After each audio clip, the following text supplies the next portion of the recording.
چین کا ایک چڑیا گھر ان دنوں سوشل میڈیا پلیٹ فارم پر صارفین کے درمیان موضوع بحث بنا ہوا ہے۔ دراصل چین کے سیچوان علاقے میں موجود یہ چڑیا گھر باغ کا پیشاب فروخت کر رہا ہے۔ باغ کے پیشاب کے حوالے سے ایسا دعویٰ کیا جا رہا ہے کہ یہ گٹھیا سمیت دیگر کئی امراض کے علاج کے لیے کافی مفید ہے۔ علاوہ ازیں یہ بھی دعویٰ کیا جا رہا ہے کہ اگر باغ کے پیشاب کو وائٹ وائن میں ملا کر پیا جائے تو یہ اور زیادہ کارآمد ثابت ہوتا ہے۔ کمال کی بات یہ ہے کہ لوگ باغ کے پیشاب کی ایک بوتل کے لیے 600 روپے تک خرچ کرنے کو تیار ہے۔ سیچوان علاقے کے یان وائلڈ لائف چڑیا گھر کا دعویٰ ہے کہ وائٹ وائن میں باغ کا پیشاب ملا کر پینے سے صحت پر اچھا اثر پڑتا ہے۔ ساؤتھ مارننگ چائنا پوسٹ کے مطابق یہ معاملہ تب سامنے آیا جب چڑیا گھر سے واپس آئے ایک شخص نے سوشل میڈیا پلیٹ فارم پر اس کی جانکاری دی۔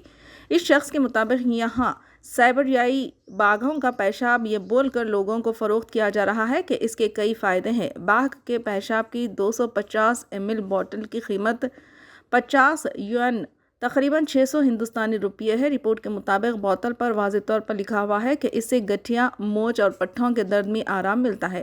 ساتھ ہی طریقۂ استعمال کے بارے میں لکھا ہے کہ پیشاب کو وائٹ وائن میں ادرک کے ٹکڑے کے ساتھ ملا کر پئیں، اس کے بعد اسے متاثرہ جگہوں پر لگائیں۔ بوتل پر باغ کے پیشاب کے فوائد اور طریقۂ استعمال کے ساتھ ساتھ اس کے نقصان کے بارے میں بھی جانکاری دی گئی ہے۔